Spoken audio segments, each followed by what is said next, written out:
Radioactive food on your plates while society completely collapses. Not the best mix as we round up 2023, huh? I mean, it's enough that we continue to see crime just go berserk this year, but what are the chances that you and I will be eating radioactive fish? Japan has started releasing treated radioactive water from the damaged Fukushima nuclear power plant into the ocean.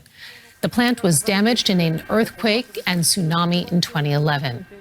More than 1.3 million liters of water used to cool the nuclear rods will be released over the next 30 years. The International Atomic Energy Agency says that the diluted water will have minimal impact on the environment and human health. Protests have been held in Japan and other countries. China condemned Japan as irresponsible and has banned some food imports. Wow. Now, I'm not going to come on here and pretend to be an expert on all this radioactive stuff, you know? I know that these are the experts, but I just can't help thinking that the term minimal impact is still way too much if we're talking about human health. Like, is it just me who thinks this way? Because if they said that there will be zero impact to human health, I would think that they would be lying. But to come out and confirm that there will be at least some impact, I'm thinking that it's going to be way more than just that, and they have to at least kind of get it out the way as soon as possible, right? Which is like now. And yeah, this has led to countries like China to say that they're not going to be buying food from Japan. China has retaliated against Japan as it had promised to do, slapping a blanket ban on Japanese seafood imports. It fears contamination from treated radioactive water, which Tokyo began releasing today from the wrecked Fukushima nuclear plant. Last-ditch appeals by activists and by the Chinese government failed to halt the discharge, which was given the all-clear by the International Atomic Energy Agency. 日方强行启动核污染水排海，公然向全世界转嫁核污染风险，这是极端自私、极不负责任的错误行为。所有的利益攸关方都有权利、有责任采取必要的防范措施，维护海洋环境安全，维护食品安全和公众健康。 Chinese customs suspended imports from Japan of all aquatic products. China was the biggest buyer of Japanese seafood last year, importing about $600 million worth of produce. And Chinese territories Hong Kong and Macau also announced bans covering Japanese seafood imports from 10 regions. Meanwhile, protests as well in South Korea. Police arrested at least 14 people who stormed a building housing the Japanese embassy in Seoul. South Korea is maintaining import bans on Fukushima fisheries and food products until public concerns are eased. North Korea also denouncing the water release, demanding that Japan immediately call off the discharge.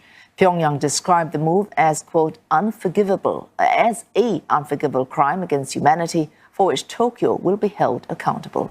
But as Japan is our ally, then how are we going to respond? Are we going to see mermaids or something now? Maybe a megalodon shark? I mean, who knows, right? All I know is that if somebody gives me fish that came from these waters, there is no way I'm eating that stuff. How about you guys? Are you willing to risk it? Now, speaking of something that has very little risk and high rewards, consider subscribing to the channel for you guys to stay up to date on everything that is going on around us. And don't forget to smash the like button, all right? Appreciate the love, you guys. But moving on to stuff that's actually happening here at home. Pharmacy chain Rite Aid is in a lot of trouble, and it shows with the stock market. Rite Aid shares, they are in focus this morning. They're slipping as the company reportedly plans to file for bankruptcy as it faces several lawsuits over the chain's alleged role in the sale of opioids, according to the Wall Street Journal here. And of course, you're taking a look at shares reacting.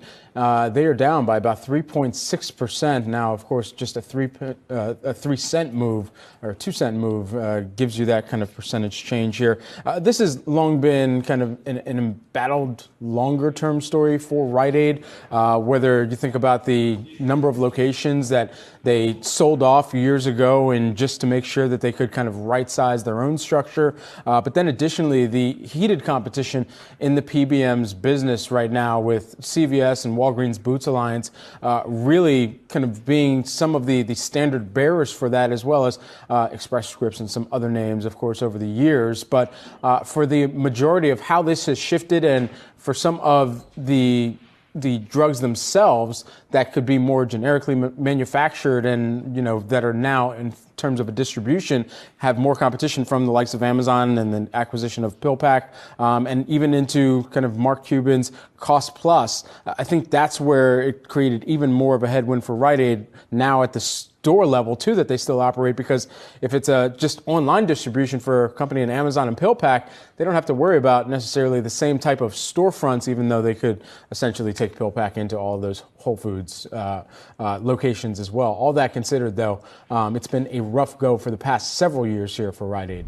Now, I understand that companies are in it to make money, but take into consideration that Rite Aid employs thousands upon thousands of Americans. Our economy will suffer another hit, another one, if they go bankrupt, because that is a lot of layoffs, and these people will either find employment elsewhere, which I do hope that they do, or they're going to be another statistic of people who can barely afford to pay for food, rent, utilities, you know what I mean? And I mean, we have to understand the domino effect here. These are the same people I'm talking about, American workers, all right? These are the same people that go to the grocery stores. They're in Walmart, they're in Target, they're in Kohl's, wherever, right? They are the ones that spend money on clothes, shoes, all this stuff. Now, if they lose their jobs, what happens to all the workers at Target? What happens to all the workers at Walmart? The company needs to make profits, and like I say, what's the first sacrifice companies are willing to make to save money? Employees. That's just how it works. It's not because they don't like them, but they're the easiest expense to cut, you know? So how can we believe that our economy is actually building up when we continue to see things that look like it's actually breaking down? Anybody have a clue as to how this is happening? And does anybody have a clue as to how it took 75 Pittsburgh officers almost 7 freaking hours to subdue one person who they were trying to serve an eviction notice to? I mean, just with the numbers alone, 75 officers against one angry dude, and it still took him that long to take him down? I mean, granted, you know, it seems like the guy had nothing to lose, so, you know, I guess he was just completely out of control, but what if, and this is just a hypothetical, all right? What if there were more of them? Like, what if instead of a guy who's pissed about an eviction notice, it's like a group of men who know what they're doing? Like, how do I say this? We're living in a time where you and I know that there are bad people that are coming into this country, and we know where they're going through. You with me on that one? You know what I'm talking about, right? And these people, they're within military age, and they're getting through our walls. They're in our cities, our states. And while this is a hypothetical, it is possible. It's still something that we should be checking, because if it's going to take 75 people to take down one guy who's not even trained, then we're probably in trouble if they had to go up against, you know, other people with actual training. It's hard to fathom how much this affects us, but know that everybody has to do something to prepare for anything these days. By the way, speaking of preparation, if you own a home, make sure your home is protected.